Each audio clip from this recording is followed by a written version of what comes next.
मेरा काम चाकू का है, रामपुरी चाकू का, जो ट्रेडिशनल चाकू होता है उसका हम काम से करते थे? देखिए वैसे तो मेरे परदादा के टाइम का काम है, उसके बाद ये सबसे पहले मेरे परदादा करते थे, उसके बाद मेरे दादा ही सब दादा हुए, परदादा हुए, मेरे वालिद हुए, सब बनाने वाले थे, हाथ से बनाने वाले चाकू थे। रामपुर का जो चाकू बनता था वो कारीगर थे हाथ।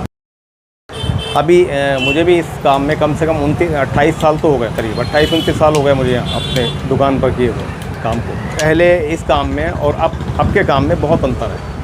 आपसे 25 से 30 साल पहले लोग इसको बहुत मतलब बुरी नज़र से देखते थे रामपुर के चाकू को, क्योंकि इसको सबसे ज़्यादा जो प्रसिद्ध किया था वो उसको हिंदी फिल्मों ने किया था, हिंदी फिल्मों से ज़्यादा फेमस हुआ था। लेकिन इसको बदनाम भी उन्होंने ही किया था, क्योंकि मूवीज़ में ज़्यादातर, फिल्मों में ज़्यादातर इसको गलत इस्तेमाल दिखाते थे इसका।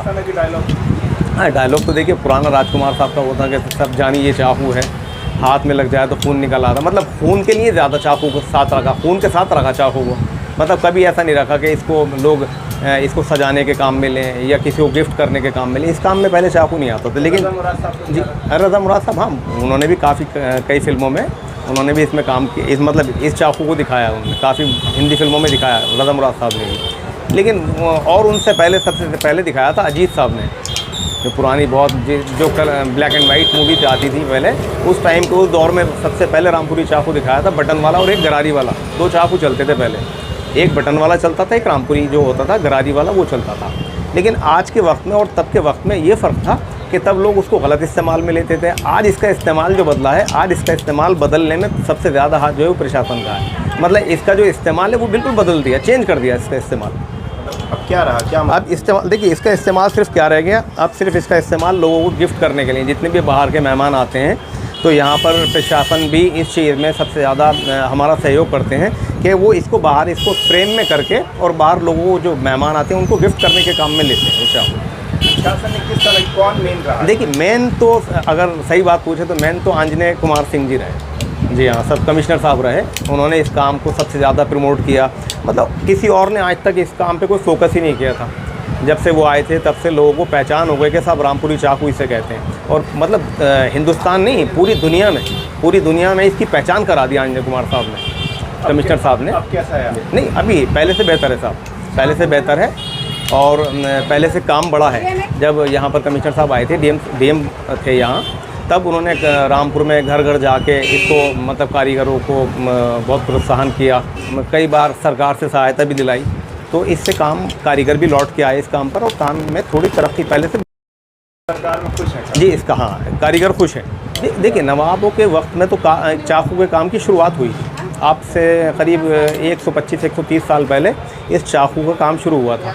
जब स्टेट पीरियड था, नवाब साहब यहाँ हुआ करते थे, रामपुर में नवाब हुआ करते थे, तब ये काम बाहर से एक चाकू आया था बनने के लिए। तो यहाँ पर कारीगर पहले से भी काम करते थे चाकू का, लेकिन इतना बड़ा काम नहीं था। तब वो ऐसा होता था कि कभी नवाब साहब के कोई मेहमान आए तो उनको चाकू बना के दे दिया रामपुरी चाकू के कारीगर ने, कभी कोई और मेहमान उनके आए कहीं बाहर से तो उनको दे दिया। एक बार चाकू बाहर से बनने आया था, वो शायद मेड इन इंग्लैंड था। तब नवाब साहब ने यहाँ के कारीगर को बुला के उनसे कहा था कि साहब इसको आप बना के दिखाइए ऐसा चाकू। तो उन्होंने सेम चाकू बना दिया था। जो उनके बाहर के मेहमान थे जो इंग्लैंड से आए थे, वो पहचान नहीं कर पाए थे कि मेरा चाकू जो मैं लाया था वो कौन सा और जो रामपुर के चाकू कारीगर ने बना दिया वो कौन सा है। तब से इस काम में थोड़ा काम इसका बड़ा था काम। आप प्रशासन का बिल्कुल धन्यवाद करेंगे और हमेशा करेंगे और दिल से करेंगे प्रशासन का धन्यवाद, क्योंकि प्रशासन की मदद से ही हमारा काम बहुत आगे बढ़ा। अब आगे बढ़ा बहुत कि मैं आपको ये बताना चाहता हूँ कि ये चाकू जो है हमारा इंडिया में तो चलता है, इंडिया में जाता है, लोग आते हैं बाहर के आते हैं। ये अगर हमारा चाकू एक्सपोर्ट होने लगे ना, ये रामपुरी जो ट्रेडिशनल चाकू है, ये चाकू अगर हमारा एक्सपोर्ट होने लगे तो रामपुर के कारीगरों को बहुत काम मिलेगा। सबसे ज़्यादा हमें इससे फ़ायदा है, इससे ये फ़ायदा है कि जो बाहर के मेहमान आते हैं, देखिए सबसे ज़्यादा जो कमिश्नर साहब के जो इंस्ट्रक्शन दिए हुए हैं ना यहाँ पर अधिकारियों को कि भाई जो भी मेहमान बाहर से आए आप उसको ये गिफ्ट दीजिए, कम से कम इससे रामपुर के कारीगरों को काम बढ़ेगा,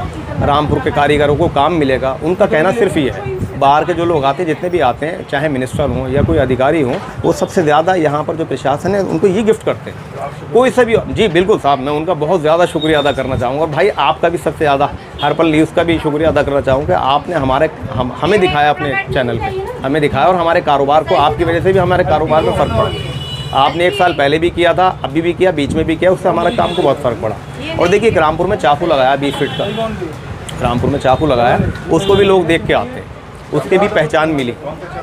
एक चाकू चौराहा है, वो भी कमिश्नर साहब की देन है, वो भी चाकू कमिश्नर साहब ने ही लगवाया था, आंजनेय कुमार जी ने लगवाया था।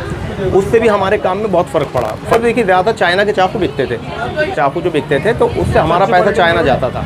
आज के वक्त में हमारा चाकू बिकता है तो हमारे लोकल, सबसे ज़्यादा लोकल कारीगरों को हमारे फ़ायदा होता है उससे, तो सबसे ज़्यादा जी रोज़गार बढ़ता है, हमारे रामपुर को रोज़गार मिल रहा है। और मैं कोशिश, और उनकी कोशिश होना चाहिए कि और ज़्यादा रोज़गार मिले। तो भाई उनका तो बहुत शुक्रिया, उनका हम अपने दिल से शुक्रिया अदा करना चाहते हैं।